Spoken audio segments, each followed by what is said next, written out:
सुप्रभात बच्चों। आज फिर एक्सरसाइज नंबर 2.5।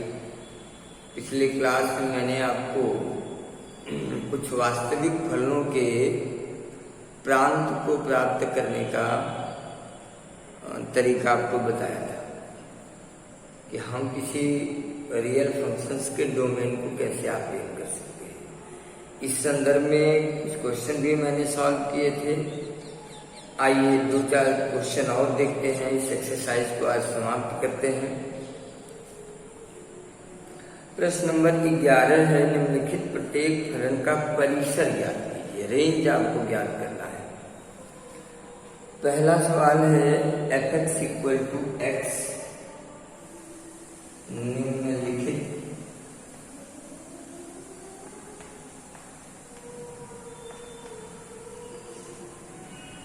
फलनों का परिसर ज्ञात है।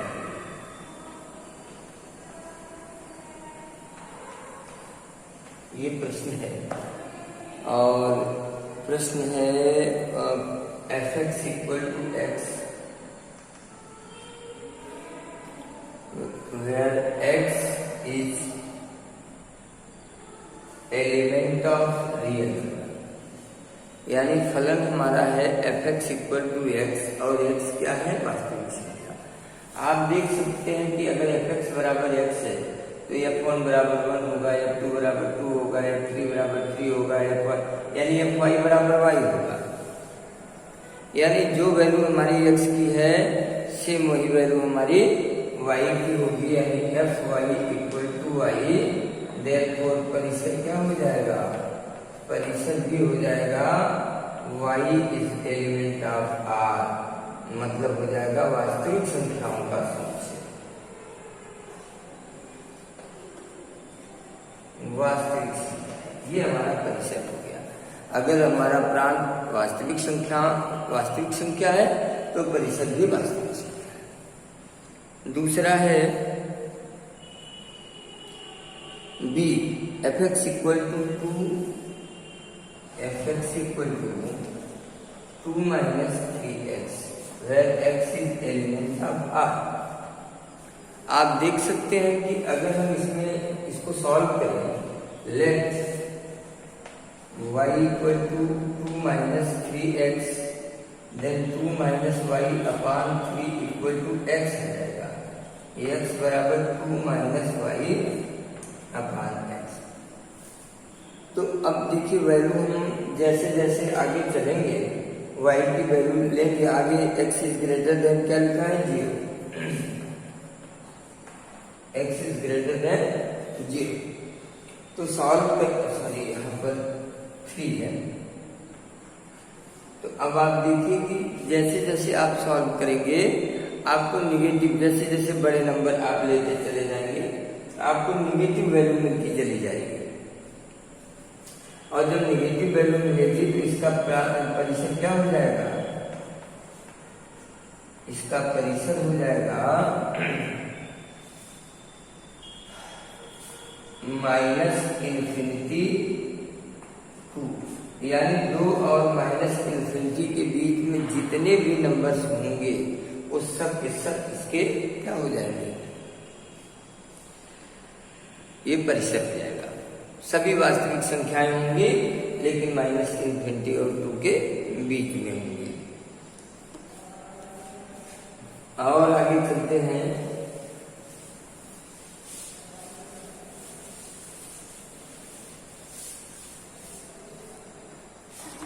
x² f(x) = x² + 2, where x is element of R। अगर हम y रखते भी हैं y = इसको कोई मतलब है नहीं है, y - 2। तो x का मान जो भी आप लेंगे, ध्यान दीजिए, x का मान जो भी आप लेंगे जब सॉल्व करेंगे तो ग्रेटर देन 2 वैल्यू मिलेगी, क्योंकि ऑलरेडी अचर पद इसमें 2 पड़ा हुआ है। यानी इसका परिसर हो जाएगा, परिसर क्या हो जाएगा? परिसर हो जाएगा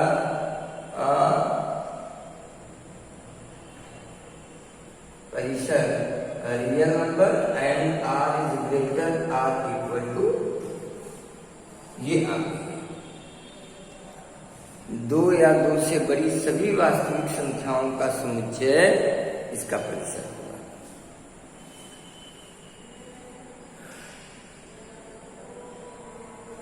आइए कुछ और देखते हैं।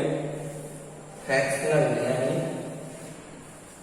फ्रैक्शन के रूप में जो प्रश्न दिए हैं, प्रश्न नंबर 12, प्रांत और परिसर x-2 अपन 3-x। प्रांत को परिभाषित करने के लिए इसका हल जिम्मेदार है, इसलिए प्रांत के लिए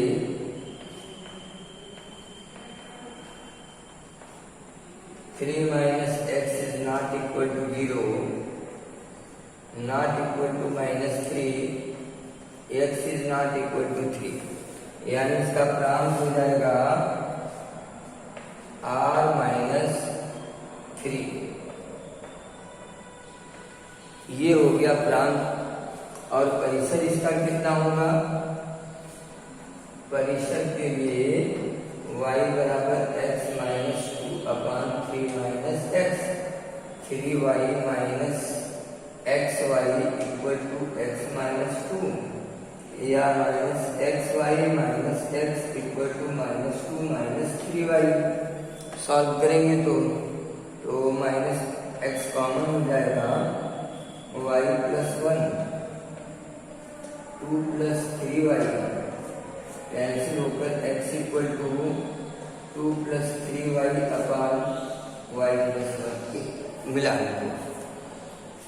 ये वैल्यू मिल गई।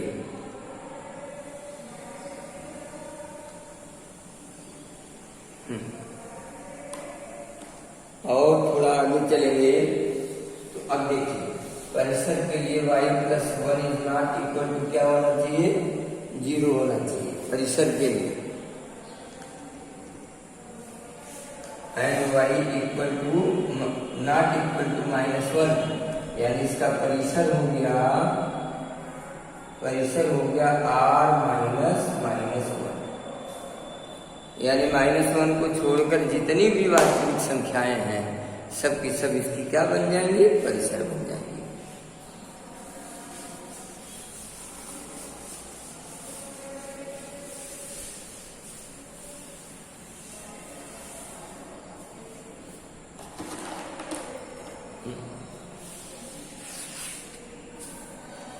और आइए देखिए, f(x = 4-x, 4-x अपान x - 4, इसका प्रांत निकालेंगे तो प्रांत के लिए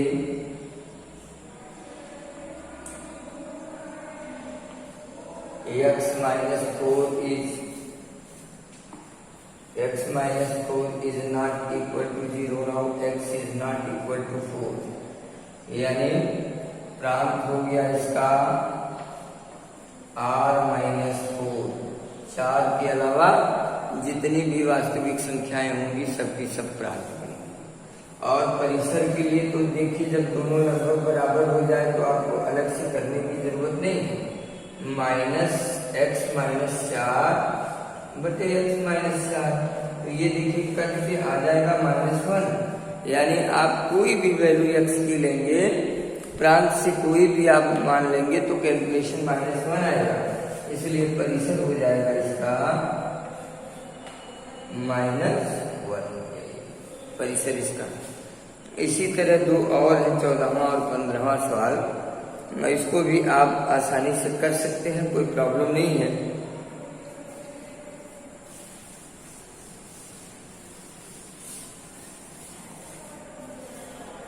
क्वेश्चन नंबर 15,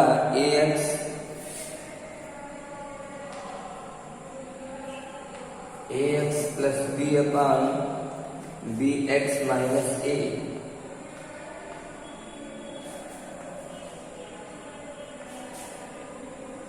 प्रांत के लिए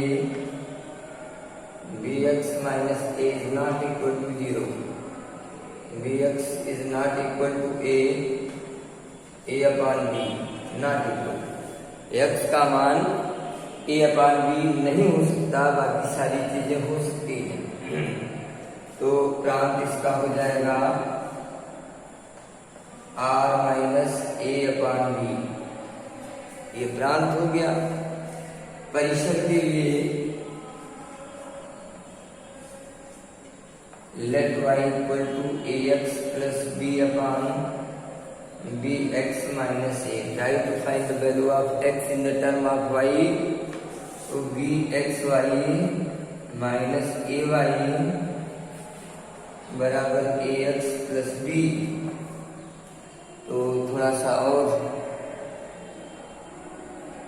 मैं यहाँ पे लिखता हूँ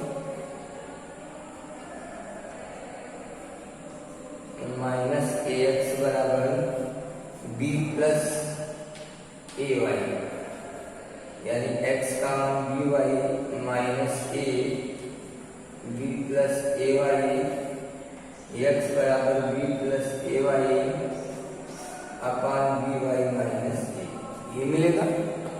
अब इसके लिए ये कब परिभाषित होगा? परिसर के लिए B Y minus A is not equal to 0, B Y is not equal to A, Y is not equal to A upon B, इसलिए परिसर हो गया इसका R minus A upon B. यानी देखिए प्रांत भी इसका यही है A upon R minus A upon B, और इसका परिसर भी R minus A upon B है। तो इस तरह आप इसको कर सकते हैं, कोई प्रॉब्लम नहीं है, जहां तक भी आपको समझ में आए इसको कर लीजिए। फिर कल की क्लास में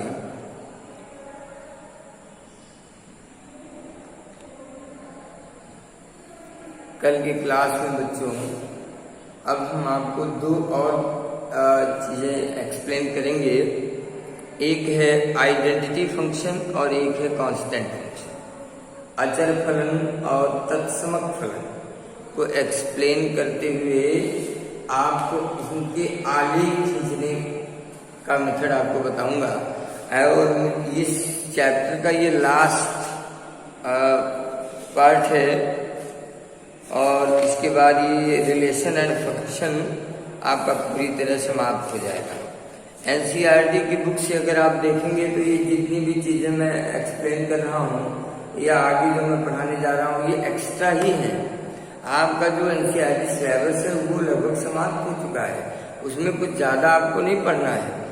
तो इस चैप्टर में देखिए एक बार अगर आप समरी के तौर पर देखें तो क्या क्या आपने पढ़ा Cartesian product of two set. सबसे पहले आपको मैंने ऑर्डर पेयर पढ़ाया, क्रमिक युग्म क्या होते हैं और क्रमिक युग्मों की समानता का सिद्धांत क्या है। फिर आपको दो समुच्चयों का कार्तीय गुणन क्या है, फिर संबंध क्या है, संबंध के बाद फलन क्या है, संबंध फलन के प्रांत सप्रांत डोमेन क्या होते हैं। इनको हल करते हुए हम लोग वास्तविक फलनों को आज खत्म कर लिए। तो यही इतना आपके सिलेबस में है, तो उंगली पे गिने जा सकते हैं टॉपिक। और प्राय बच्चे क्या करते हैं, ये चैप्टर बहुत कठिन है, ये चैप्टर बहुत, कुछ भी ऐसा नहीं है। आप अपने आप को कंसंट्रेट करो, आप अपने आप को कैलकुलेट करो, तो आपको खुद ही मिलेगा कि नहीं ये बहुत ईजी है, आसान है, छोटा है, बट ट्राई करने की जरूरत है। अब ट्राई नहीं करोगे तो फिर आपको नहीं आएगा। तो आज के लिए बस इतना ही, मैं यही आपको क्लास आज रोकता हूँ। कल हम लोग डिस्कस करेंगे अचर फलन और तत्समक फलन पर। Okay, thank you.